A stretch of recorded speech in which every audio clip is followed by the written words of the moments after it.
Hello बच्चों, कैसे हैं आप सब। आई होप कि आप लोग बहुत अच्छे होंगे। सबसे पहले आप सबका हमारे YouTube channel global chemistry classes bye Amardeep sir में स्वागत है। जिन बच्चों को हमारे वीडियो लेक्चर्स काफ़ी पसंद आ रहे होंगे, आप सीख पा रहे होंगे, तो आप लाइक करें, सब्सक्राइब करें और ज़्यादा से ज़्यादा लोगों को सब्सक्राइब करने को भी कहें। जैसा कि आप सब जानते हैं, अभी हम लोग सॉलिड स्टेट पढ़ रहे हैं, सॉलिड स्टेट के लेक्चर्स चल रहे हैं और कुछ ऐसे बच्चे जरूर होंगे जो हमारे इस लेक्चर को डायरेक्ट देख रहे होंगे। डायरेक्ट मतलब शुरुआत के कुछ लेक्चर्स को नहीं देखे होंगे। तो मैं उन बच्चों से ये कहना चाहता हूँ, आपको ऐसे नहीं समझ में आएंगे। अगर आपको वाकई में सॉलिड स्टेट जैसे चैप्टर्स को सीखना है, समझना है, तो आपको हमारे लेक्चर्स को वन बाय वन करके देखना होगा। ऐसा हमारे लेक्चर्स में नहीं है। आप चाहे मैथ पढ़ रहे हो, फिजिक्स पढ़ रहे हो या कोई भी बायोलॉजी पढ़ रहे हो, तो आपको अगर कोई भी चैप्टर सीखना है तो आपको वन बाय वन लेक्चर्स को देखने पड़ेंगे, है ना। तभी जाकर आपको सब चीजें समझ में आएगी। चलिए ठीक है, इसी के साथ हम लोग शुरुआत करते हैं। सबसे पहला चीज ये, सॉलिड स्टेट में हमने आपको बताया था कि सॉलिड स्टेट में आपको दो मेजर टॉपिक पढ़ना है। दो, एक टॉपिक था आपका complete structure of crystalline solid और एक टॉपिक आपको पढ़ना था क्रिस्टलाइन सॉलिड का डिफेक्ट, मतलब defects of crystalline solid. Crystalline solid में होने वाले दोष, कमी क्या है, ये दो मेजर टॉपिक आपको पढ़ना था। और आपको याद होगा कि हमने आपको क्रिस्टलाइन सॉलिड का स्ट्रक्चर पढ़ाया था, लेकिन हम लोग ऐसे क्रिस्टलाइन सॉलिड का स्ट्रक्चर पढ़े थे जिसमें एक ही तरह का बेसिस हो, अर्थात एक ही तरह का एटम हो, एक ही जैसा एटम हो। जैसे इसके एग्जांपल्स थे एलिमेंट्स, मेटल्स। मतलब अभी तक हम लोगों ने क्रिस्टलाइन सॉलिड का जो स्ट्रक्चर पढ़ा है वो ऐसे क्रिस्टलाइन सॉलिड का स्ट्रक्चर पढ़ा है जिसमें एक ही तरह का एटम, एक ही जैसा स्फीयर हो। मतलब एलिमेंट्स और मेटल्स के स्ट्रक्चर को आपने अभी तक पढ़ा है। हालांकि मैंने वहां पे केस फर्स्ट लिखाया था स्ट्रक्चर ऑफ क्रिस्टलाइन सॉलिड में, केस फर्स्ट मतलब structure of such crystalline solid which contain only one types of basis, for example elements और मेटल्स। ये हम लोगों ने पढ़ा था, ठीक है। अच्छा, आज हम लोग केस टू पढ़ेंगे।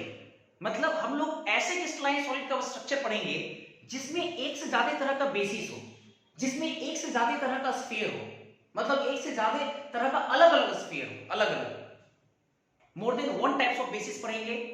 और इसके एग्जांपल्स कौन होंगे, कोई आप बता सकते हैं तो जल्दी बताएं मुझे, या सोचिए दिमाग में।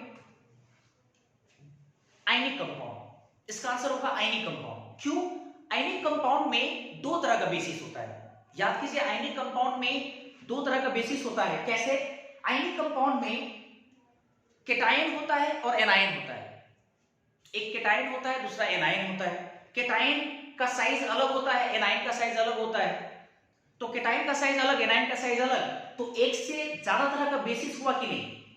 तो हम लोग केस 2 में पढ़ने जा रहे हैं structure of such crystalline solid which contain more than one types of basis, और इसका एग्जांपल होगा स्ट्रक्चर ऑफ आयनिक कंपाउंड। मतलब मोटे तौर पे आप ये समझिए, हम लोग आयनिक कंपाउंड के स्ट्रक्चर्स को पढ़ने जा रहे हैं। चलिए हेडिंग पहले लगाते हैं, देखिएगा सब लोग।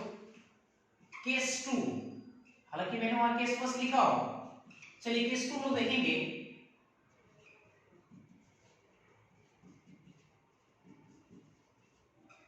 Structure of such crystalline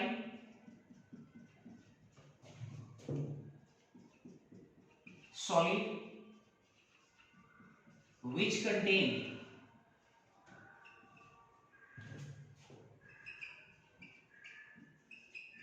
more than one type of basis, which contain more than one type of basis, एक से ज्यादा अलग अलग तरह का स्फीयर हो। फॉर एग्जाम्पल, मतलब हम लोग पढ़ने जा रहे हैं स्ट्रक्चर ऑफ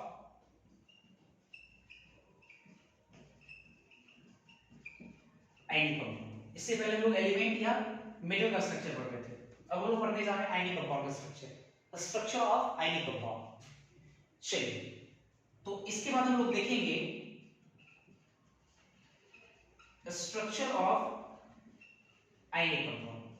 लेकिन आयनिक कंपाउंड के स्ट्रक्चर को समझने के लिए पहले कुछ बेसिक पॉइंट्स हैं, बेसिक स्टेटमेंट्स हैं, आपको समझने पड़ेंगे पहले, उसके बाद फिर हम लोग देखेंगे आयनिक कंपाउंड का स्ट्रक्चर। ठीक है, सबसे पहले ये समझिए आयनिक कंपाउंड में दो तरह का बेसिस होता है। कौन कौन सा होता है? एक होता है कैटायन, एक होता है एनायन। आप कोई भी कंपाउंड्स, कोई भी आयनिक कंपाउंड का नाम लीजिए, उसमें आपको एक कैटायन और एक एनायन जरूर मिलेगा। एक मतलब कैटायन होगा, एनायन होगा, है ना, कैटायन और एनायन होगा। जैसे sodium chloride, sodium cation, chloride anion, sodium का अलग साइज, क्लोराइड का अलग साइज, है ना। जैसे आप नाम लीजिए calcium fluoride, calcium cation, fluoride anion, है कि नहीं। तो दो तीन चीजें हम लोग जानते हैं पहले इसके बारे में, कि जो आयनिक कंपाउंड होता है उसमें दो तरह का बेसिस होता है, एक कैटायन होता है, दूसरा एनायन होता है। और कैटायन और एनायन क्या दोनों का साइज सेम होता है कि डिफरेंट होता है? ऑब्वियस है डिफरेंट होता है। कैटायन का साइज अलग होता है, एनायन का साइज अलग होता है, दोनों का साइज अलग होता है। हाँ, सबसे इंपॉर्टेंट बात ये कि आयनिक कंपाउंड का जो स्ट्रक्चर है वो रेडियस रेशियो पे डिपेंड करता है। मतलब स्मॉलर आयन और बिगर आयन के रेशियो को हम लोग बोलते हैं रेडियस रेशियो, और इसके रेशियो डिसाइड करते हैं कि किसी भी आयनिक कंपाउंड का स्ट्रक्चर कैसा हो सकता है। दो तीन पॉइंट बोले हैं, इसको थोड़ा लाइन वाइज रिया लीजिए, आपको अच्छे समझ में आएगा। पहला चीज हम बोले कि आयनिक कंपाउंड में दो तरह का बेसिस होता है, एक होता है कैटायन, दूसरा होता है एनायन। दूसरा पॉइंट हम बोले कैटायन और एनायन दोनों का जो साइज होता है वो डिफरेंट होता है, अलग अलग साइज का होता है।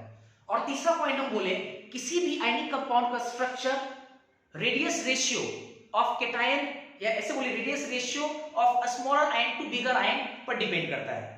मतलब स्मॉलर आयन और बिगर आयन के रेडियस के रेशियो लीजिएगा, इसके वैल्यूज क्या होंगे ये बताएगा आयनिक कंपाउंड का स्ट्रक्चर, ये वैल्यू बताएगा आयनिक कंपाउंड का स्ट्रक्चर। ये कैसे बताएगा, इस चीज को समझने के लिए आगे मैं आपको पढ़ाऊंगा radius ratio versus coordination number का एक टेबल में पढ़ाऊंगा, या types of voids, radius ratio versus types of voids का मैं आपको एक टेबल पढ़ाऊंगा।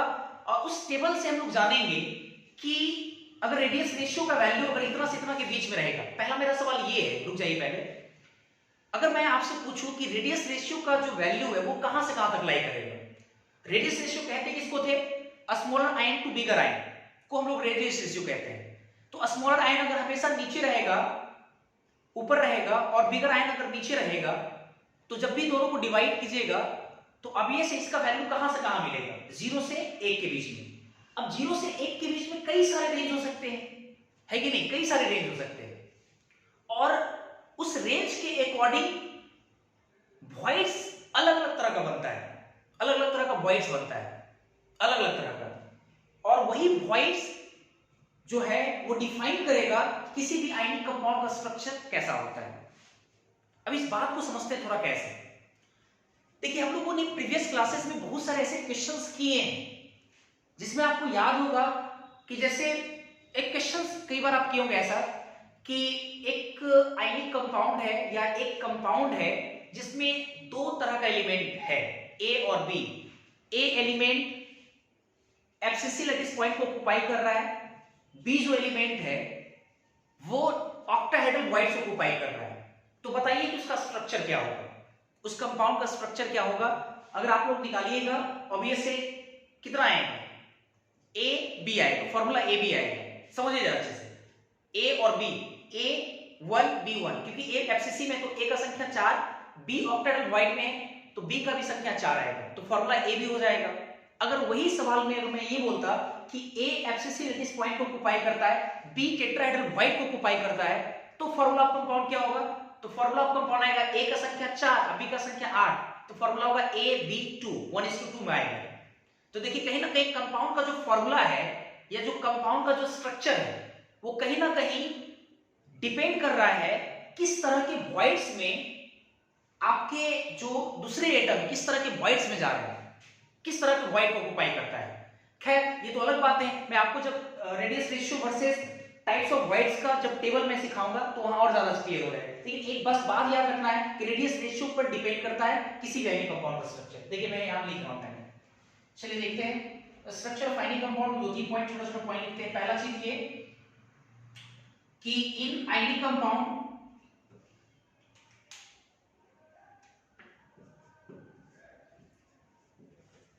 in any ionic compound there are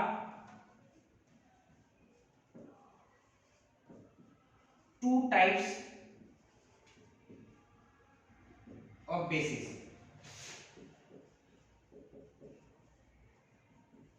One is called cation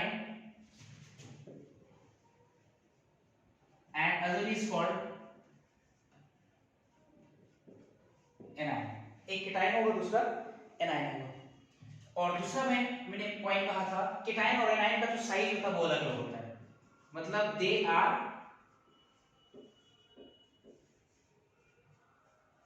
different in size, है ना।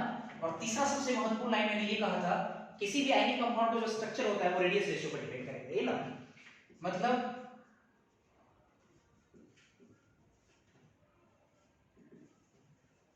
structure of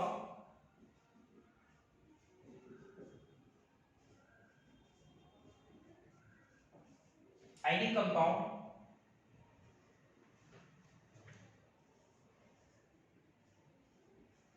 depends upon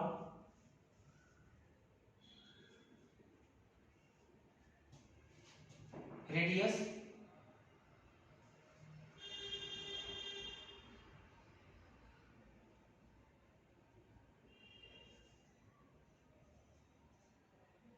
ratio of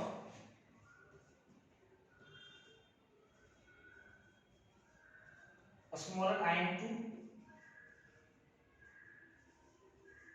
bigger ion, smaller ion to bigger ion. Smaller ion और bigger ion के radius ratio पर depend करता है।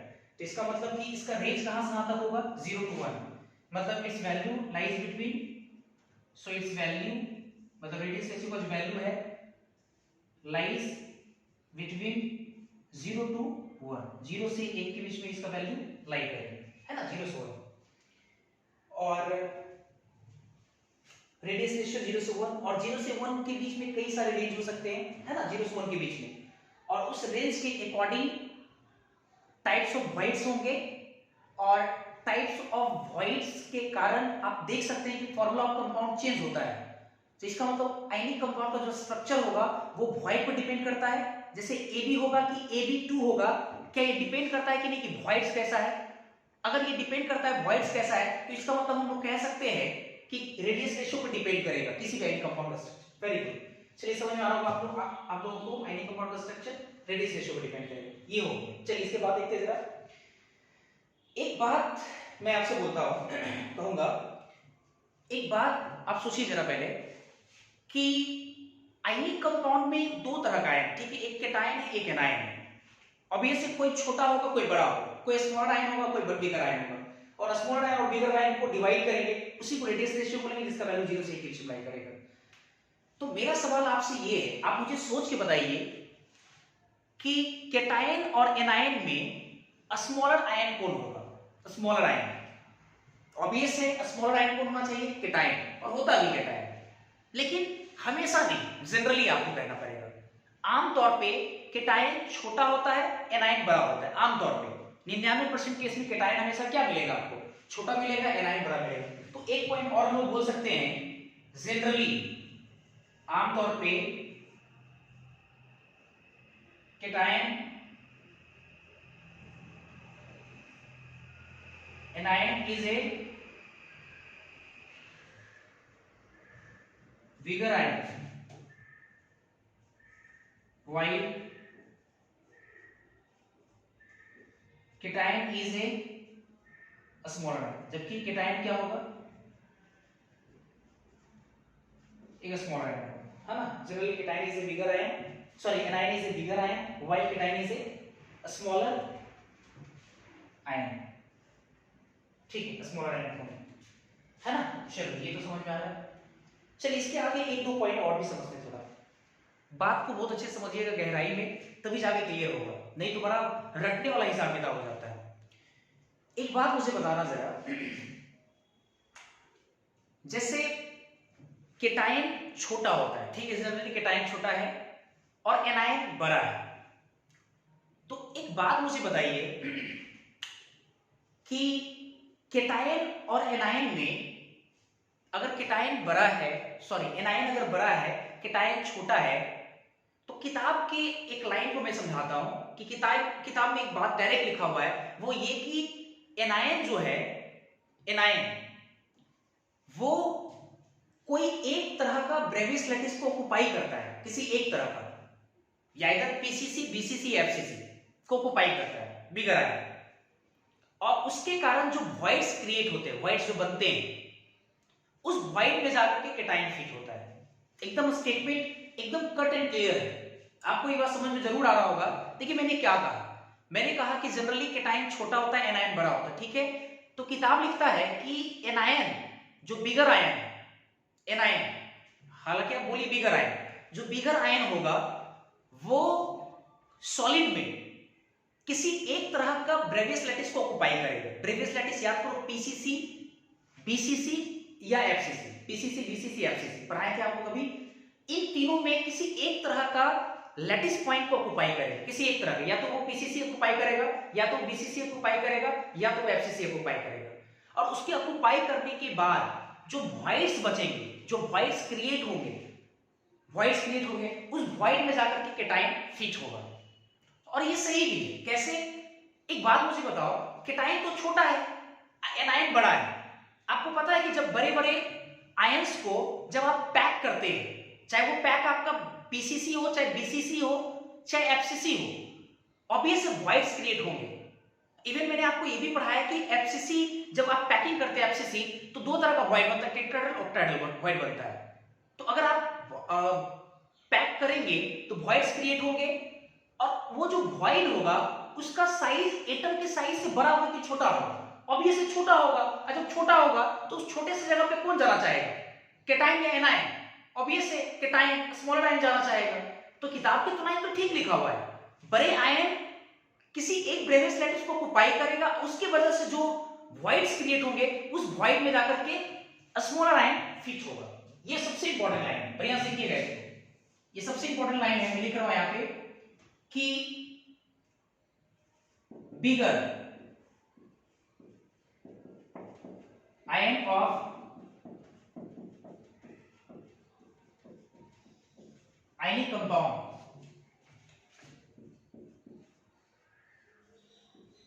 undergoes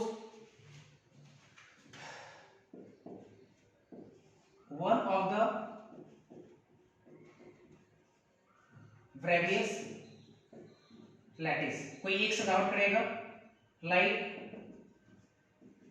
PCC, BCC या FCC को occupy करेगा, है ना। जो बिगर आयन है, या तो पीसीसी को ऑक्युपाई करेगा, या तो बीसीसी लैटिस पॉइंट को ऑक्युपाई करेगा, या तो एफसीसी को। एंड स्मॉलर आयन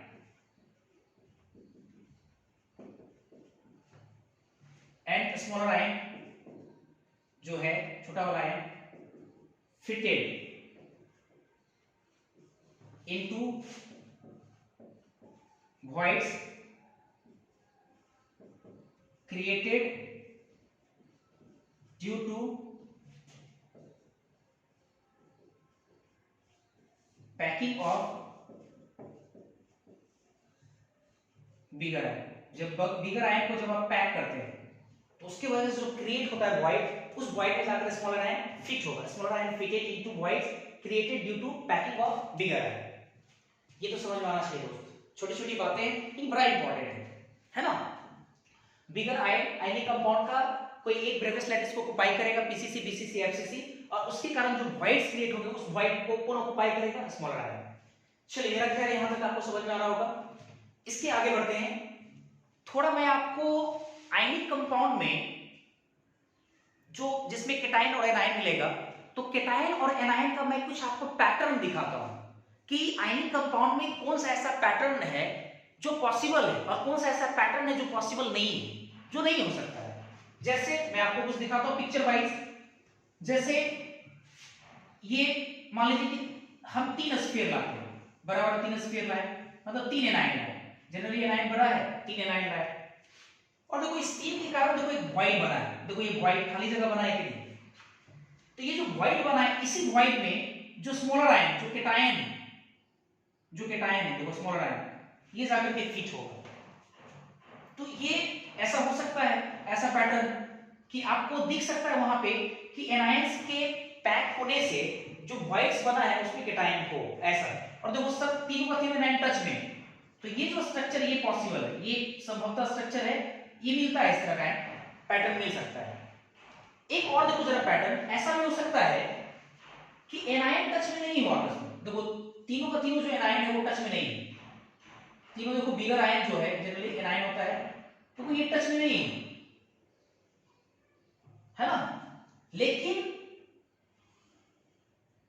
इन तीनों के कारण जो बीच में वॉइड बना है, देखो वॉइड बना है, इस वॉइड में कौन फिट होगा, केटायन। तो अगर मान लीजिए इस वॉइड में केटायन अगर फिट होता है, अगर मान लीजिए केटायन फिट होता है इस वॉइड में, ये देखो ये भी स्ट्रक्चर पॉसिबल है, ऐसा आपको लेट मिल सकता है, ऐसा भी पैटर्न आपको मिल सकता है कि तीनों एनायन टच में नहीं हो, लेकिन उसके बीच में जो केटायन रखा हुआ है वो तीनों एनायन के टच में हो, ऐसा भी पैटर्न हो सकता है। क्या आप लोगों ने ये नहीं देखा है कि एफसीसी में क्या सारे जो एफसीसी लैटिस पॉइंट है क्या सब आपस में टच में, ऐसा थोड़े होता है, बॉइड फेस एंगल के बहुत टच में होता है, बॉइड एंगल के बहुत टच में नहीं है, एज लेंथ के बहुत टच में नहीं है, तो ऑब्वियसली एनायन जो है, जो बिगर आयन जो one of the crevices lattice को ऑक्युपाई कर रहा है, तो वो टच में भी हो सकता है और टच में नहीं हो सकता है, तो एक बार हमने एनायन को टच में रखा है, एक बार तीनों एनायन को टच में नहीं रखा है, लेकिन हाँ जो केटायन है वो दोनों केस में देखो एनायन से टच में, और ये ऐसा ही होगा, केटायन एनायन के टच में हो सकता है। कुछ बच्चे के दिमाग में एक बात और चल रही होगी, सर ऐसा हो सकता है क्या कि जैसे एक एनायन 3 एनायन हो, ऐसे देखिए 3 एनायन,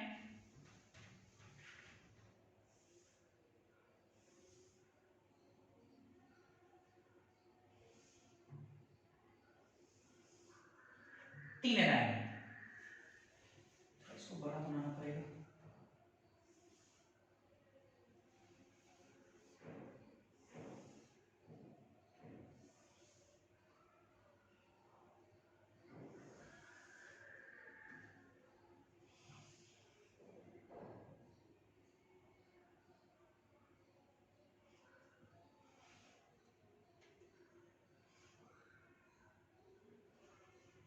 चलिए मान लीजिए देखो ये 3 एनायन तीनों टच में है। कुछ बच्चे के दिमाग में ये भी होगा कि सर जो वॉइड्स बना है, इस वॉइड के साइज से कम साइज का केटायन यहाँ पे, कम साइज का होगा, ऑब्वियसली तीनों को टच में नहीं होगा, तो ऐसे ही बच्चे के दिमाग में ये चीजें चल रही होगी। तो मैं एक चीज बता देता हूँ, ये पॉसिबल नहीं है, नॉट पॉसिबल, ऐसा किसी भी आयनिक कंपाउंड में आपको इस तरह का पैटर्न देखने को नहीं मिलेगा जिसमें केटायन एनायन के टच में हो ही नहीं। अब एक बात समझिए थोड़ा, आयनिक कंपाउंड की अगर मैं बात कर रहा हूं, आयनिक कंपाउंड, तो आप जानते हैं कि आयनिक कंपाउंड काफी हार्ड होता है, उसका मेल्टिंग पॉइंट हाई होता है, डेंसिटी हाई होता है, ऑब्वियस है केटायन और एनायन का काफी ज्यादा कॉम्पैक्ट पैकिंग होगा, काफी ज्यादा कॉम्पैक्ट पैकिंग मतलब क्लोजेस्ट पैकिंग होगा। एक बात आप ये समझिए, ये स्ट्रक्चर क्यों नहीं पॉसिबल होता है, इसको जरा समझते हैं। देखो केटायन तीनों एनायन के टच में अगर नहीं है तो ये इसलिए पॉसिबल नहीं क्योंकि ये हाईली अनस्टेबल है। अब सर ये हाईली अनस्टेबल क्यों है, ये हाईली अनस्टेबल कैसे हो गया, ये जो फॉर्म है ये हाईली अनस्टेबल है, हाईली अनस्टेबल, इसलिए ये संभव नहीं। अच्छा आप हाईली अनस्टेबल कैसे है, आप एक बात समझिए पहले, है क्या प्रॉब्लम, 3 स्फीयर 1 2 और 3, तीनों स्फीयर टच में, बीच में जो वॉइड बना है, अगर उस वॉइड के साइज से कम साइज का अगर केटायन हम उसमें रखेंगे, आपको पता है कि उन तीनों से टच में नहीं होगा, लेकिन इलेक्ट्रोस्टैटिक फोर्स ऑफ इंटरेक्शन से, चूंकि ये माइनस है वो प्लस है, वो बीच में ठहर जाएगा, रुकेगा, लेकिन उसका रुकना या उसका स्थिरता एक लंबे समय तक बरकरार नहीं रहेगा। क्यों? आप जानते होंगे, फिजिक्स में पढ़े होंगे आप, या केमिस्ट्री में पढ़े होंगे कि potential energy inversely proportional to stability, या stability inversely proportional to potential energy. जिसका पोटेंशियल एनर्जी ज्यादा होगा उसकी स्टेबिलिटी कम होगी, और जिसका पोटेंशियल एनर्जी कम होगा उसकी स्टेबिलिटी ज्यादा होगी। तो आप एक चीज समझिए, वो बीच में ठहरा हुआ है, रुका हुआ है, लेकिन किसी के कांटेक्ट में नहीं है। जैसे मैं आपसे बोलूं ये पेन है, इस पेन को मैं एक बार जमीन पे रखता हूं, एक बार इसको एक हाइट पे रखते हैं, तो इस हाइट पे इसका पोटेंशियल एनर्जी ज्यादा है, लेकिन जमीन पे पोटेंशियल एनर्जी कम है। लेकिन स्टेबिलिटी की मैं बात करूं तो नीचे जमीन पे ये रखा हुआ पेन ज्यादा स्टेबल है, लेकिन पोटेंशियल जीरो है। लेकिन इसी पेन को ऊपर लाते हैं, एक हाइट h मिलता है, पोटेंशियल एनर्जी का फॉर्मूला होता है mgh, एक पोटेंशियल एनर्जी का वैल्यू आएगा, लेकिन ऊपर ये कम स्टेबल, तो पोटेंशियल एनर्जी ज्यादा स्टेबिलिटी कम, लेकिन पोटेंशियल जीरो स्टेबिलिटी ज्यादा, पोटेंशियल एनर्जी कम तो स्टेबिलिटी ज्यादा, इनवर्सली प्रोपोर्शनल। तो आप एक जरा सोचिए ना बात, एनायन जो 3 है उसके बीच में जो कैटायन रखा हुआ है वो तीनों के टच में नहीं है, टच में नहीं, एक हाइट पे है, तो क्या जो इसका पोटेंशियल एनर्जी होगा वो ज्यादा होगा कि नहीं? जब टच में होगा तो पोटेंशियल एनर्जी कम होगा, जीरो होगा, लेकिन जब टच में नहीं है तो उसका पोटेंशियल एनर्जी क्या होगा? Non zero. पोटेंशियल एनर्जी ज्यादा, स्टेबिलिटी कम, स्टेबिलिटी कम तो हम लिखे हाईली अनस्टेबल, नॉट पॉसिबल, ऐसे पॉसिबल नहीं होंगे, क्योंकि आपको पता होना चाहिए कि आयनिक कंपाउंड ज्यादा स्टेबल होता है, इतना ज्यादा स्टेबल कि कई बार आप उसको कितना भी हीट कर दीजिए आयनिक कंपाउंड ब्रेक नहीं करता है, टूटता नहीं, ऐसे भी होते हैं।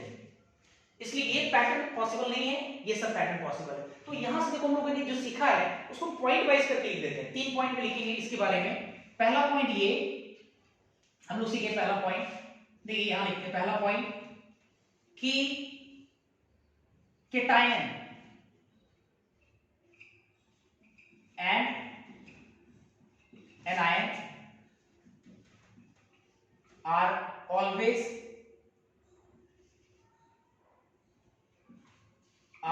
in contact, है ना। दूसरा point, anion may or may not be in contact, anion आपस में टच में रह भी सकता है और नहीं रह सकता है।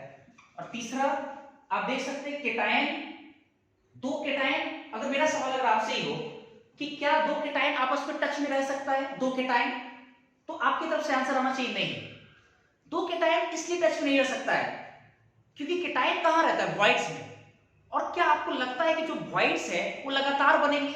नहीं, कुछ दूर के बाद बनेंगे वॉइड्स, बगल बगल में नहीं बनेगा, और बनेगा भी तो वो बीच में कहीं ना कहीं, है ना, कुछ सेपरेशन होगा एनायन के द्वारा, तो अभी इससे लगातार वॉइड्स बनेंगे नहीं। तो आप बोल सकते हैं cation can never in contact, cation कभी भी कांटेक्ट में नहीं होगा, टच में नहीं होगा। कैटायन एनायन हमेशा टच में होगा, एनायन मे और may not be in contact, मतलब हो भी सकता है, नहीं हो सकता है ना। यहां तक हम लोग पढ़े, इसको आप लोग नोट करें, उम्मीद करता हूं आपको ये छोटी छोटी बातें समझ में आई होगी। और फिर इसके बाद हम लोग radius ratio versus types of coordination number पढ़ेंगे, sorry types of voids versus coordination number of cation, ये पढ़ेंगे हम लोग एक टेबल। तो पहले आप इसको नोट कीजिए, और इसके बाद जो मैं आपको पढ़ाऊंगा वो बड़ा इंपॉर्टेंट है, फ्रीक्वेंटली आपके जेईई नीट जैसे एग्जाम में हमेशा आते हैं, और मैं आपको सिखाऊंगा भी कि इस टेबल को कैसे याद करना है, हालांकि बड़ा इंपॉर्टेंट है। चलिए पहले इसको नोट कर लीजिए आप।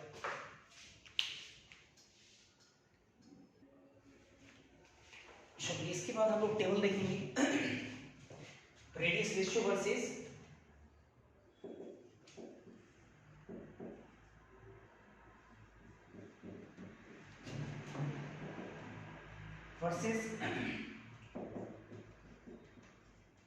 Types of voids. क्योंकि किसी भी आयनिक कंपाउंड का जो स्ट्रक्चर है वो वॉइड पे डिपेंड करता है, और वॉइड का जो टाइप्स है वो रेडियस रेशियो पर डिपेंड करता है। इसका मतलब हुआ कि आयनिक कंपाउंड का स्ट्रक्चर रेडियस रेशियो पर डिपेंड करता है। हम लोग क्या करते हैं कि पेज को आप 1 2 3 4 2 1 3 4 5 5 भाग में बांट लें पेज को, 5 हिस्से में बांट लेंगे आप लोग। देखिए जरा, पहला लिखते हैं हम लोग, फर्स्ट कॉलम जो बनाएंगे इसमें हमारा होगा radius ratio, shortly R R, है ना, फर्स्ट कॉलम। सेकेंड कॉलम में हम लोग लिखेंगे टाइप्स ऑफ वॉइड्स, मतलब वॉइड्स किस तरह के बनेंगे। तीसरा होगा हमारा स्ट्रक्चर, है ना, स्ट्रक्चर किस तरह का होगा। और चौथा होगा हमारा कोऑर्डिनेशन नंबर ऑफ केटायन, और पांचवा होगा कोऑर्डिनेशन नंबर ऑफ एनायन, मतलब बिगर आयन, है ना। ऐसे रेडियस रेशियो याद कीजिए आप लोग, किसको बोलते हैं, R smaller to R bigger, है ना, को ही रेडियस रेशियो बोलते हैं। और जनरली आर केटायन सी, चलिए केटायन पूरा लिख देते हैं, अपॉन आर एनायन, लेकिन ये जनरली होता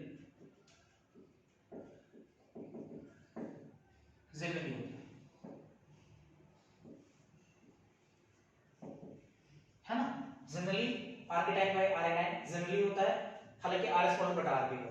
चलिए इस पे आते हैं जरा। अब रेडियस रेशियो का जो वैल्यू होता है, ये जो वैल्यू है ये 0 से 1 के बीच में होता है ना, लेकिन 0 से 1 के बीच में कई सारे रेंज हो सकते हैं। तो देखो रेंज में लिखा है करके 3-4 रेंज में मैं करूंगा, 4 से 5 रेंज में। तो देखो पहला रेंज मैं ये भी याद कराऊंगा आपको, 0 से लेकर रेडियस रेशियो का जो वैल्यू है ये आपको पता है कि 0 से 1 के बीच में होता है। तो रेडियस रेशियो का वैल्यू 0 से लेकर के अगर 0.155 के बीच में, 0.155 के बीच में एक रेडियस रेशियो ये हो गया। 0 से 1 को मैं पहले बांट दे रहा हूं, उसके बाद समझाऊंगा अच्छे से, मैं प्रूफ भी करूंगा इसके, ठीक है। दूसरा होना चाहिए 0 से, सॉरी 0 तो हो चुका है, 0 से लेकर 0.155। दूसरा रेडियस रेशियो का जो वैल्यू है वो 0.155 के बराबर या उससे ज्यादा, 0.155 के बराबर या उससे ज्यादा, लेकिन 0.225 से छोटा। तीसरा रेंज है रेडियस रेशियो का जो वैल्यू है वो 0.225 के बराबर या उससे ज्यादा,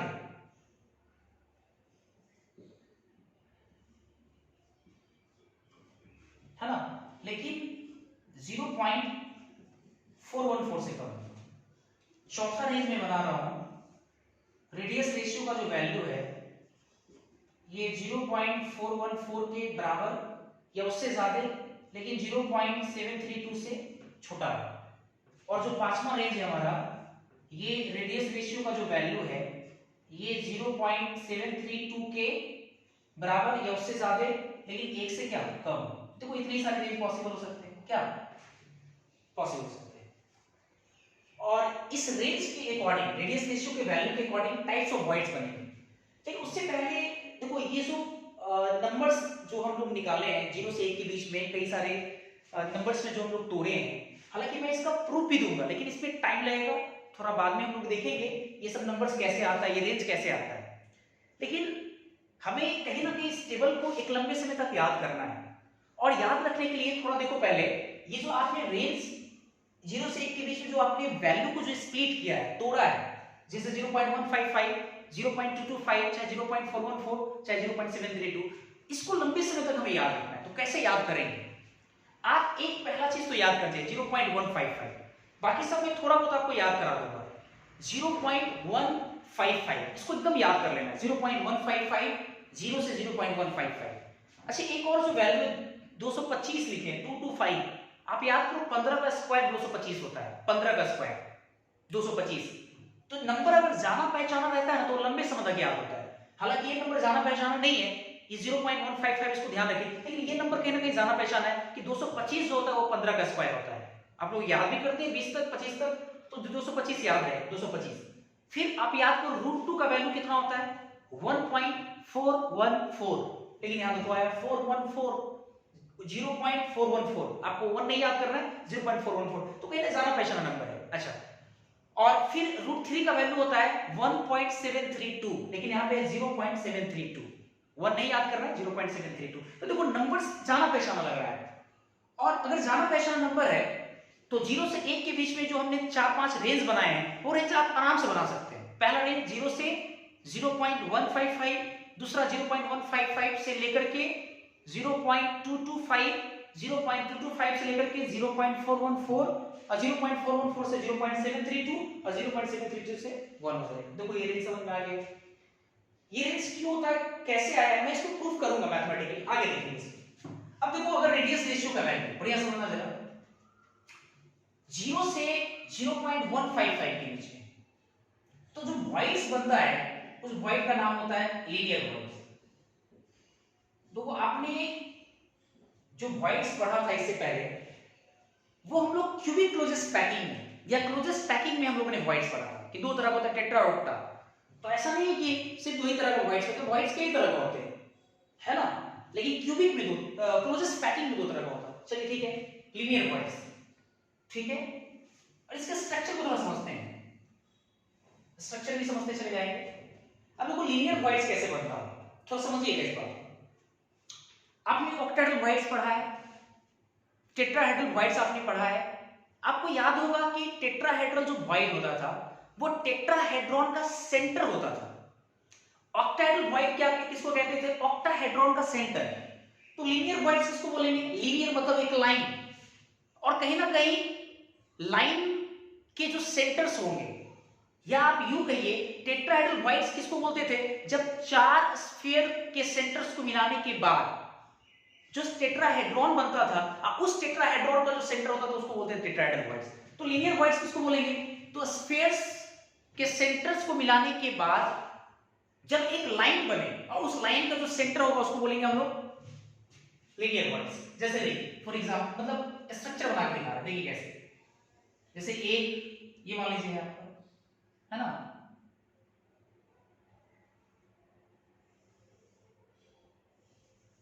चलिए अब ये मान लो कि एनायन है, थोड़ा समझना इस बात,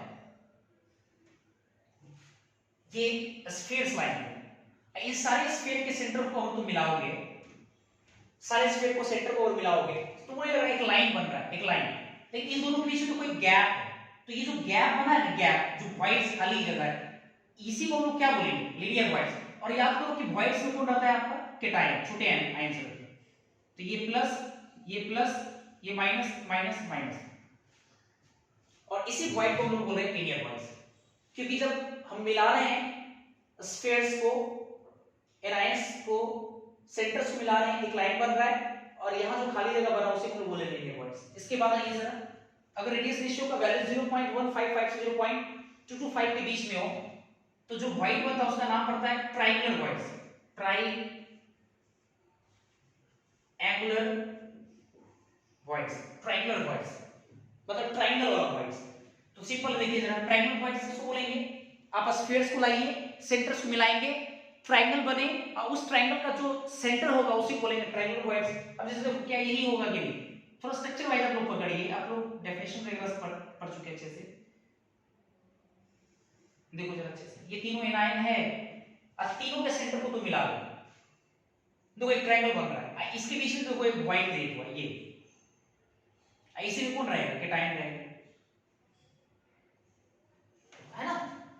तो इस वॉइड्स को लोग क्या बोलेंगे, ट्रायंगुलर वॉइड्स है कि नहीं, देखो ट्रायंगुलर वॉइड्स ये होंगे, तीनों को सेंटर्स को मिलाएंगे, एक ट्रायंगल बनेगा, और इसके जो होंगे उसी को लोग ट्रायंगुलर वॉइड्स। इसके बाद आइए सर, अगर रेडियस रेशियो का वैल्यू 0.225 के बराबर या उससे ज्यादा हो, लेकिन 0.414 से कम हो, तो जो व्हाइट बनता है वो आपका होता है टेट्राहेड्रल व्हाइट्स। अब देखो ये सब व्हाइट को जाना पहचाना, टेट्राहेड्रल व्हाइट्स। अब देखो टेट्राहेड्रल व्हाइट्स कैसे बनेगा, 4 स्फीयर आपको याद होगा, 1 2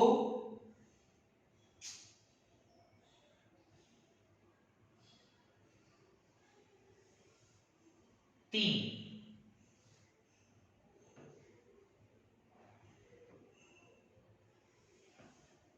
है ना, 3 स्फीयर लाए हम लोग।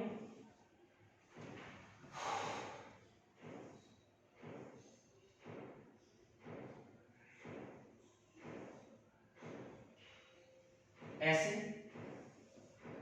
3 स्फीयर ये लाए, और इस व्हाइट को नहीं बोलेंगे, चौथा एक स्फीयर लाएंगे जो इस व्हाइट में रखेंगे, एक चौथा स्फीयर। और इसके बाद जो यहाँ पे खाली जगह होगा, जो थोड़ा सा भी गैप बचेगा, इसी को हम लोग बोलते थे टीवी, टेट्राहेड्रल व्हाइट्स। याद होगा आपको, ये टेट्राहेड्रल व्हाइट होता है, और इसी में आपका क्या होगा, केटाइन होगा। जैसे यहाँ केटाइन, उसी तरह से यहाँ पर भी क्या होगा, केटाइन होगा। ठीक है, जो भी आपको समझ में आ रहा होगा। चलिए इसके आगे देखते हैं जरा। अगर रेडियस रेशियो का वैल्यू 0.41 से 0.732 के बीच में, याद करा रहे हैं हम आपको, तो ये होता है ऑक्टाहेड्रल। ऑक्टाहेड्रल व्हाइट्स होता है। और आप देख सकते हो ऑक्टाहेड्रल व्हाइट बनता है कैसे। आपको याद होगा 4 स्फीयर एक प्लेन पे, 4 प्लेन पे ले लिए, और याद करो एक ऊपर में और एक नीचे में,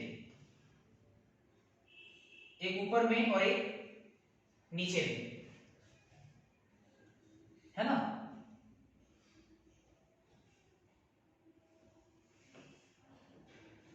चार्ट हो गया ये, एक ऊपर में और एक नीचे में। तो एक ऊपर देखो ये बना दिए, और एक नीचे के लिए हम डॉटेड लाइन से दिखा देते हैं। कई बार 3D में हम लोग ऐसे ही दिखाते थे, ये नीचे से चला गया।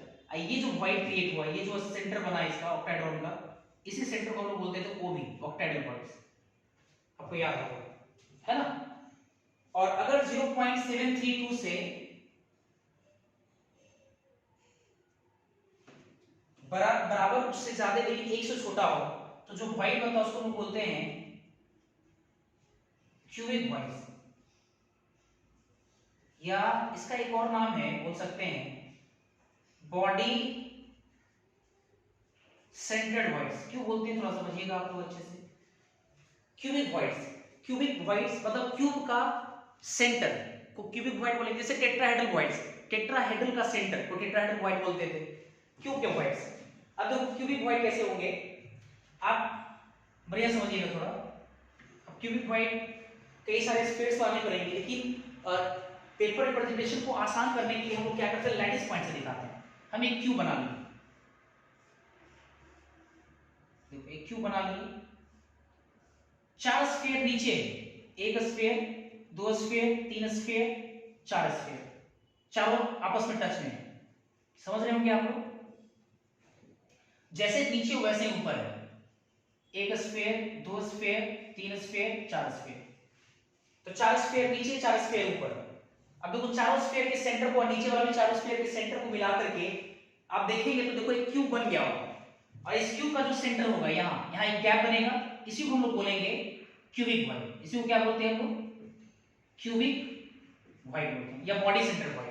बॉडी सेंटर व्हाइट क्यों बोलते हैं, क्योंकि क्यूब के बॉडी के सेंटर पे ये व्हाइट बना है, इसलिए क्यूबिक व्हाइट या बॉडी सेंटर व्हाइट बोलते हैं। और यहाँ पे आपको केटाइन मिलेगा, मतलब स्मॉल आयन मिलेगा।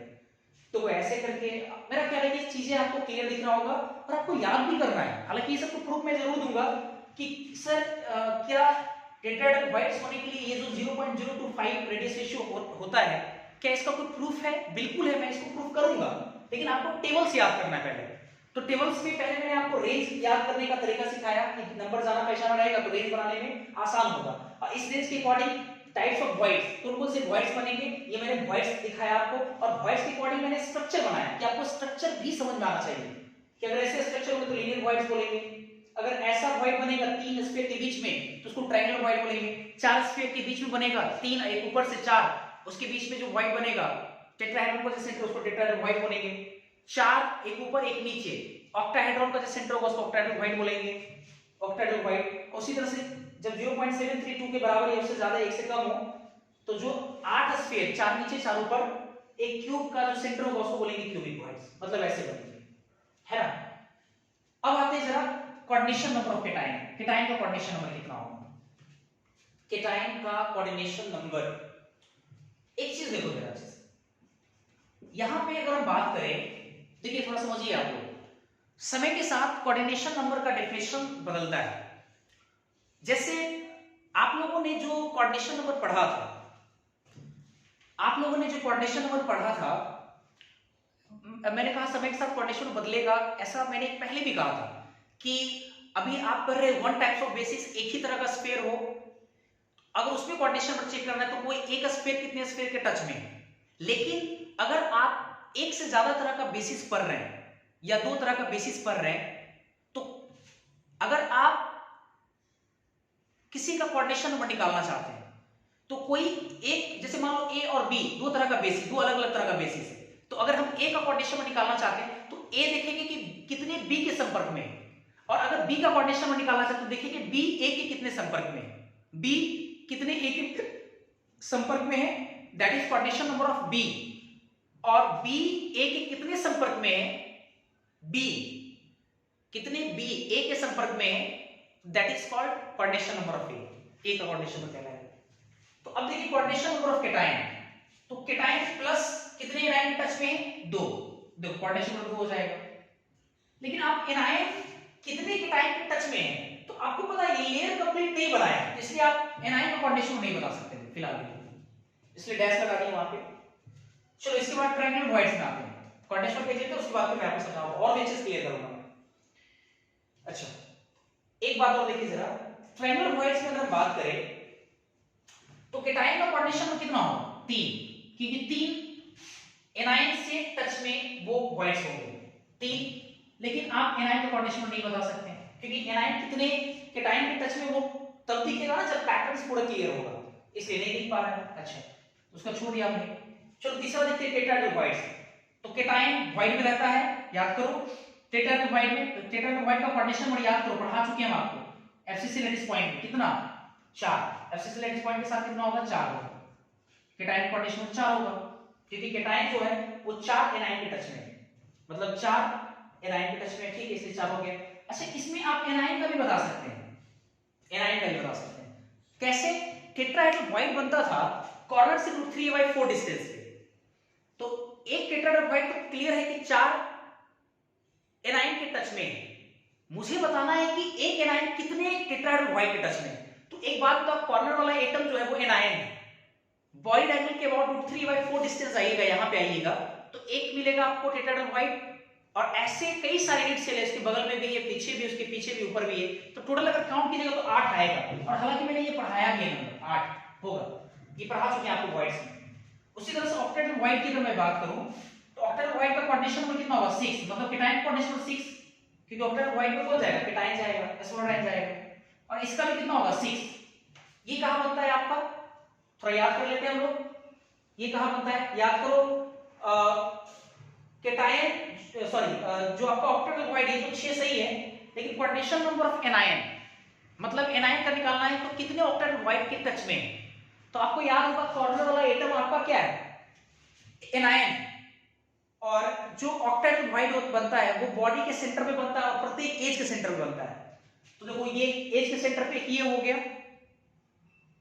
लेकिन ये भी जान लीजिए कॉर्नर वाला जो आपका एटम है ये बॉडी के सेंटर वाले ऑक्टेट्राहेड्रल वॉइड के टच में नहीं है। आप जाकर के ऑक्टेट्राहेड्रल वॉइड को अच्छे से देखिएगा, आपको समझ में आएगा, नहीं टच में। हाँ ये एज के सेंटर पे a/2 डिस्टेंस पे टच में है, वैसे नीचे अगर आएंगे एज के सेंटर पे a/2 तो नीचे वाला भी टच में होगा, और वैसे ही अगर इधर जाएंगे a/2 यहाँ भी इस कॉर्नर बोले सॉरी एज के सेंटर पे टच में होगा।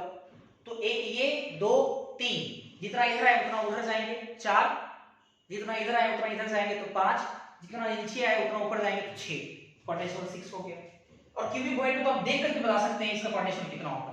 अब ये कितना होगा केटाइन का, केटाइन जो कि वॉइड है आपका क्यूबिक वॉइड 8, देखो साफ सब दिख रहा है 8 होगा, है ना, 8 होगा।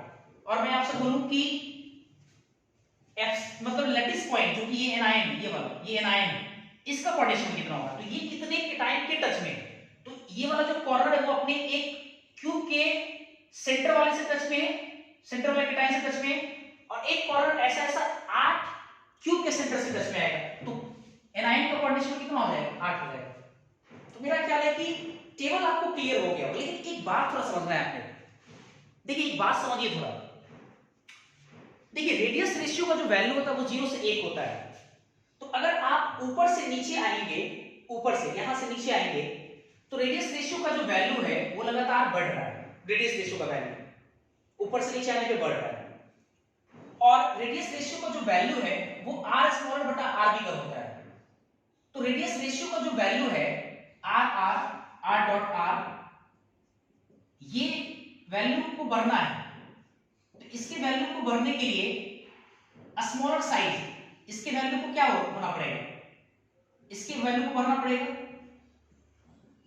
केटायन के रेडियस को बढ़ना पड़ेगा, मतलब r स्मॉलर, मतलब वॉइड के साइज को बढ़ना पड़ेगा। बातों को समझिए थोड़ा अच्छे से।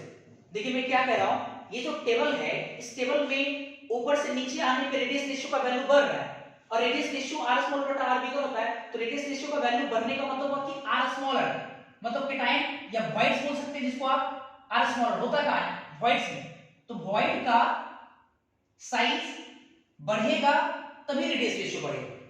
और आपको मैंने नोट में लास्ट क्लास में मैंने लिखाया था, टेट्राहेड्रल और ऑक्टाहेड्रल वॉइड में बड़ा वॉइड कौन होता है, टेट्रा की ऑक्टा, ऑक्टा से भी बड़ा वॉइड अगर थोड़ा फील करो, दिमाग में लाओ, तो आपको बिल्कुल दिखेगा कि क्यूबिक वॉइड इससे भी बड़ा है। तो आप समझ सकते हैं कि ऊपर से नीचे आएंगे तो रेडियस रेशियो का वैल्यू बढ़ रहा है, और रेडियस रेशियो का वैल्यू बढ़ने का शर्त है कि केटायन का साइज बढ़ना चाहिए।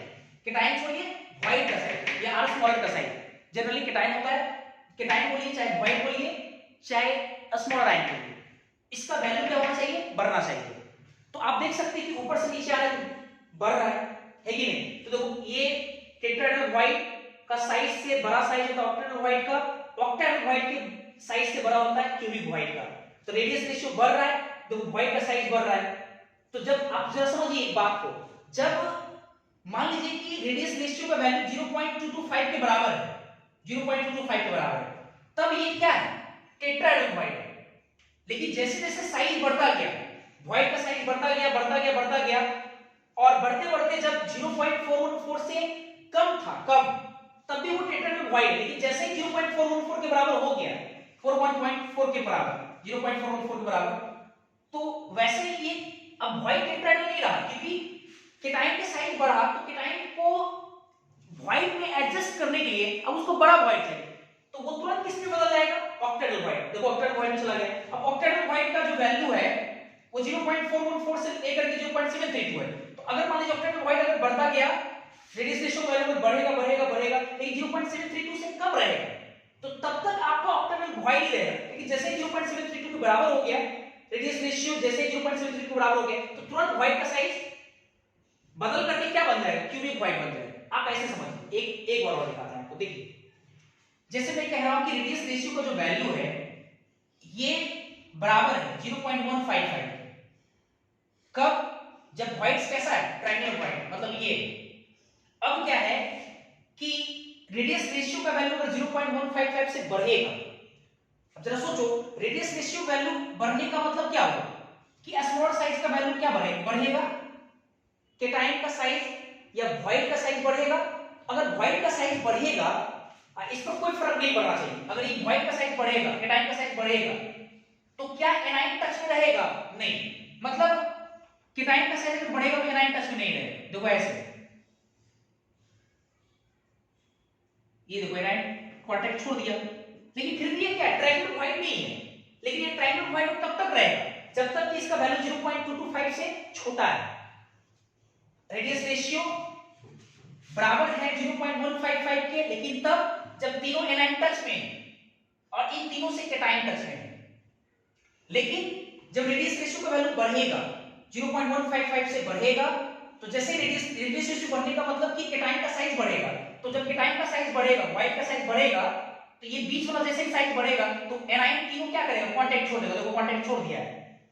लेकिन ये तब तक ऐसा ट्रायंगल वॉइड रहेगा जब तक कि रेडियस रेशियो वैल्यू 0.225 से कम है। लेकिन जैसे ही 0.225 के बराबर हो गया, देखो यहां बराबर है रेडियस रेशियो का वैल्यू 0.225 के जैसे ही बराबर हुआ, अब ये किस में बदल गया आपका, टेट्राहेड्रल वॉइड में। फिर टेट्राहेड्रल व्हाइट में ये तब है जब तीनों चारों जो एनायन है वो टच में, लेकिन जैसे ही रेडियस रेशियो का वैल्यू 0.225 से बढ़ेगा, मतलब व्हाइट्स बढ़ेगा, तो चारों जो एनायन है वो धीरे धीरे टच छोड़ देगा, धीरे धीरे कांटेक्ट छोड़ेगा, लेकिन तब भी वो टेट्राहेड्रल ही व्हाइट है, लेकिन वो तब तक रहेगा जब तक कि 0.414 से कम है। लेकिन जैसे 0.414 हो गया फिर से वो बन जाएगा ऑक्टेहेड्रल व्हाइट, बराबर जैसे ये हो गया, फिर ऑक्टेहेड्रल व्हाइट बन जाएगा। फिर ये तब तक रहेगा जब 0.732 से कम है, जैसे 0.732 के बराबर होगा क्यूबिक व्हाइट हो जाएगा, फिर 0.732 से बड़ा और 1 के बीच में रहेगा, तब तक वो क्या है, क्यूबिक व्हाइट है ना। मेरा ख्याल है कुछ समझ में आ रहा है। तो अब मैं आपको प्रूफ करके दिखाता हूं कि ट्रायंगल व्हाइट होने के लिए जो शर्त है वो रेडियस रेशियो 0.155 होना चाहिए आइडियल केस में, जब तीनों एनायन टच में। टेट्राहेड्रल व्हाइट्स होने के लिए रेडियस रेशियो 0.225 के बराबर होना चाहिए, लेकिन तब जब सारे एनायन टच में। ऑक्टेहेड्रल व्हाइट होने के लिए रेडियस रेशियो 0.414 होना चाहिए, लेकिन तब जब सारे एनायन टच में। इसका प्रूविंग देखेंगे। मेरा ख्याल है कि आपको ये टेबल याद हो जाएगा, कंठस्थ याद कर ले, बड़ा इंपॉर्टेंट है, इसके एप्लीकेशंस कराएंगे आपको जरूर समझ में आएंगे, तो आप प्लीज इसको पहले नोट डाउन कीजिए, ठीक है। फिर इसके बाद देखते हैं।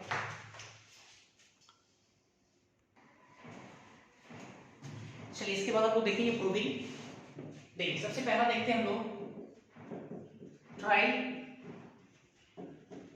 Angular voice, triangle voice. देखते हैं कि ट्रायंगल वॉइस की रेडियस रेशियो का वैल्यू 0.155 कैसे होता है ना। चलिए ये 1 2 3, क्या ये 3 स्फीयर,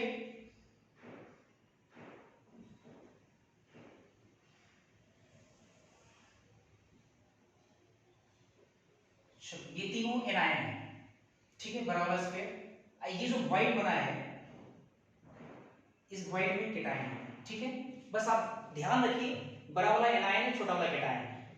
केटायन का कुछ सेंटर होगा, ये भी सेंटर होगा, इन तीनों को मिलाएंगे, है ना। तो आपको समझ में आ रहा है कि इन तीनों को अगर मिलाएंगे तो ये आपका इक्विलैटरल ट्रायंगल है। नाम दे दीजिए पहले, इसके सेंटर को नाम देते हैं ए, इसको बी, इसको सी, और ये जो छोटा वाला जो केटायन है, ये जो केटायन बीच में रखा हुआ है, इसके सेंटर को नाम देते हैं ओ नाम देते हैं, और इसको इससे मिलाते हैं, ठीक है, और इसको इससे मिलाते हैं, यहां से मिलाते हैं, और इसका नाम देते हैं हम एम, ठीक है। अब इसे समझो जरा क्लियर देखिएगा आपको, ये इक्विलैटरल ट्रायंगल है,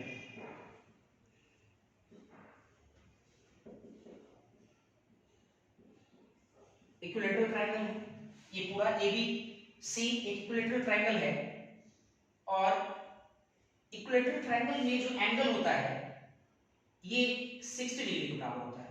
तो इसका मतलब अगर हम इसको सेंटर से मिलाए हैं, इससे मिलाए हैं, तो ये वाला एंगल कितना होगा, 30 डिग्री होगा, तो वो 30 डिग्री होगा, ये वाला एंगल, ये जो एंगल होगा, है ना, ये 30 डिग्री होगा, और ये भी आपको समझना चाहिए, ये आपका 90 है, 90, ठीक है।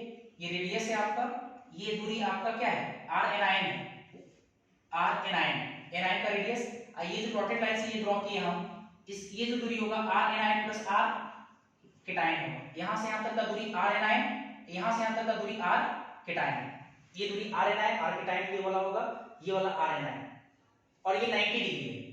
तो अगर हम लगाएं in triangle A M O, तो एंगल जो एम है ये 90 डिग्री राइट एंगल ट्रायंगल है, तो इसका मतलब ये जो ए से ओ होगा ये हाइपोटेनस है, ये वाला आपका ये थीटा, थीटा के जस्ट बगल वाला ये बेस है, ये वाला परपेंडिकुलर, तो बेस और हाइपोटेनस को कनेक्ट करने वाला कौन सा ऐसा ट्रिग्नोमेट्रिक फंक्शन है आपका, तो कॉस। तो अगर हम कॉस लगाएंगे, कॉस थीटा, थीटा कितना लेंगे 30 डिग्री, तो कॉस 30 डिग्री अगर लगाएंगे तो कॉस 30 बराबर कितना होगा, ये ए एम बटा कितना ए ओ, ए बटा ए ओ, और cos 30 का वैल्यू कितना होता है, cos 30 का वैल्यू √3/2 बराबर am, AM कितना है, radius of anion R A, और ए वो कितना है, radius of anion plus radius of cation, A होगा। अब इसको पलट दीजिए आप, ये जैसे ही 2/√3 अगर लिखेंगे,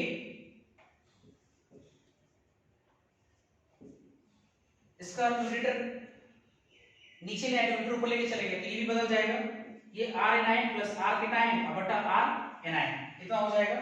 इन दोनों को अलग अलग करते हैं, ये आर एनायन बटा R anion plus R cation बटा आर एनायन ये होगा। देखो ये दोनों कैंसिल आउट हो गया जी, तो ये 2/√3 बराबर 1 प्लस आर केटायन बटा आर एनायन। तो आर केटायन बटा आर एनायन कितना लिख सकते हैं, आर केटायन बटा आर एनायन बराबर 1, ये ऐसे रख देते हैं, इसको इधर ले आते हैं, इसको इधर लाते हैं, तो 2/√3 माइनस 1। जब इसको सॉल्व कीजिएगा तो सॉल्व करने पे आपको मिलेगा 0.155, आप चेक कर लीजिएगा है ना, खुद से इतना आएगा। तो रेडियस ऑफ केटायन बटा रेडियस ऑफ एनायन, इसी को हम लोग क्या बोलते हैं, रेडियस रेशियो। इसलिए देखिए हमारे पास रेडियस रेशियो आर आर बराबर आर केटायन बटा आर एनायन बराबर 0.155 मिल रहा है। देखिए प्रूफ हो गया 0.155 है ना। चलिए इसके बाद आते हैं जरा दूसरा, हम लोग आते हैं, सेकेंड है टेट्राहेड्रल वॉइड्स।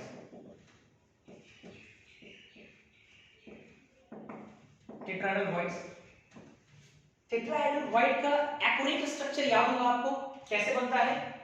टेट्राहेड्रल वॉइड एक क्यूब में बनता है, मैंने आपको सिखाया होगा एक क्यूब में, तो हम लोग एक क्यूब पहले बना लेते हैं।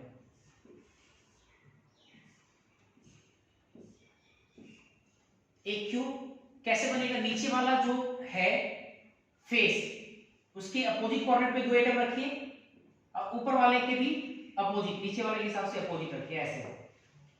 और इन सबको जब मिलाएंगे तो जो बॉडी का जो सेंटर होगा ये वाला, इसी को हम लोग बोलते हैं टेट्राहेड्रल वॉइड। टेट्राहेड्रल वॉइड शायद समझा चुके इसको बहुत डिटेल में अच्छे से, अब इसको देखना है थोड़ा अच्छे से कैसे।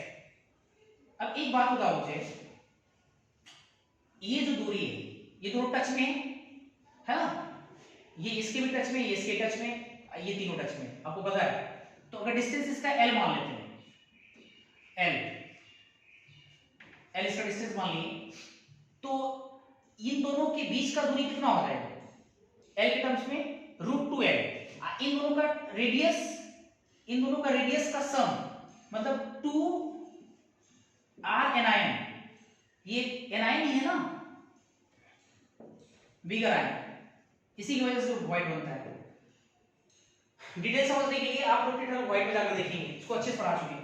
2r एनायन बराबर कितना हो जाएगा, 2r एनायन बराबर √2l, और इसकी इक्वेशन फर्स्ट मान लेते हैं। और एक चीज और देखो, ये बॉडी के सेंटर पे है, तो ये जो दूरी होगा यहां से यहां तक, ये वाला दूरी, इस दूरी को हम लोग क्या लिख सकते हैं, r cation plus r anion.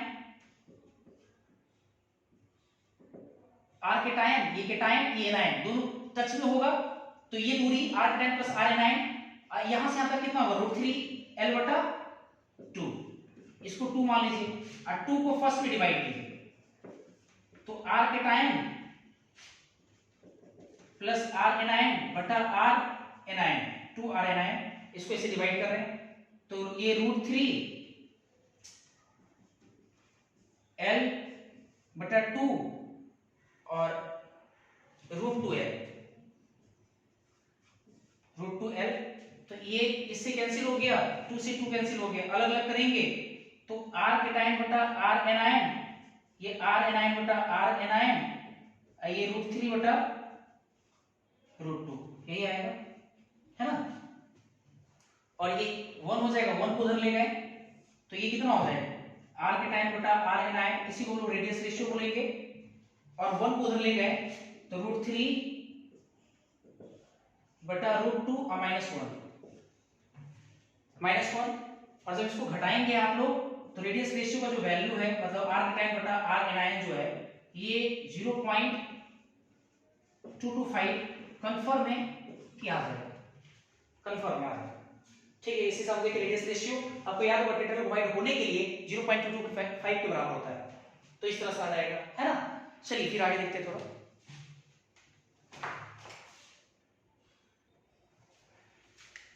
चलिए इसके बाद ट्रायंगुलर टेट्राहेड्रल डिवाइड हो गया। इसके बाद हम लोग देखेंगे ऑक्टाहेड्रल डिवाइड। तीसरा है हमारा ऑक्टाहेड्रल डिवाइड।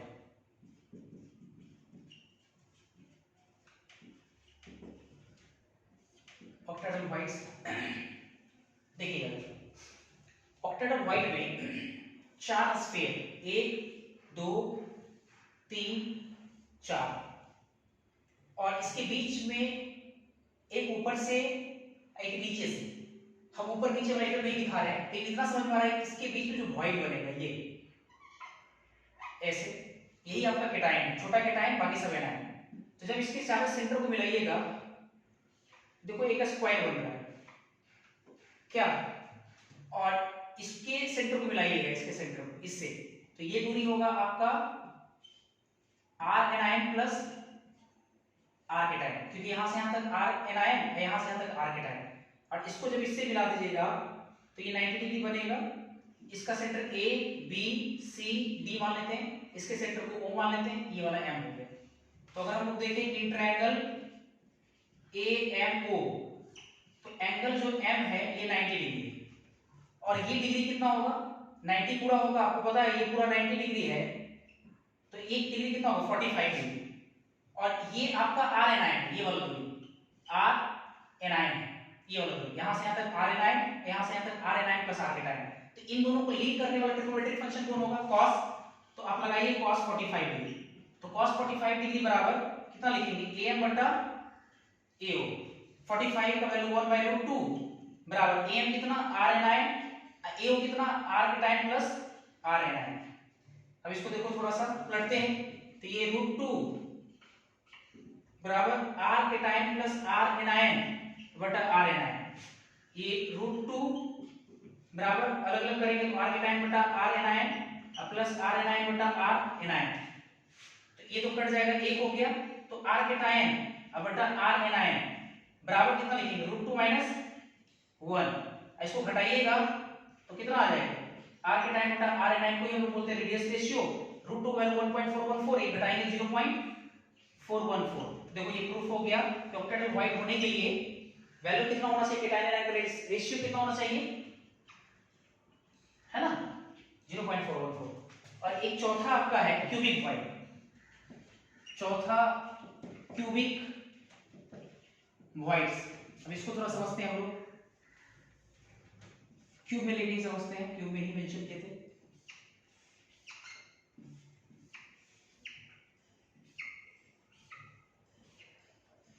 है ना, ये एनायन एनायन एनायन एनायन, चारों कॉर्नर के ऊपर पे एनायन एनायन, नीचे वाले कॉर्नर पे ये हो गया सारे एनायंस आपके।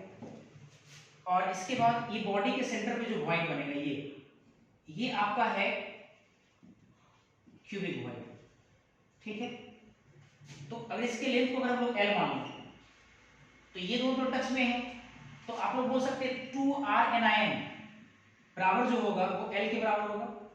इसको इक्वेशन फर्स्ट मान लेते हैं, है ना, 2r एनायन, यहां से यहां तक का एनायन, यहां से दो एनायन का रेडियस का सम l के बराबर है।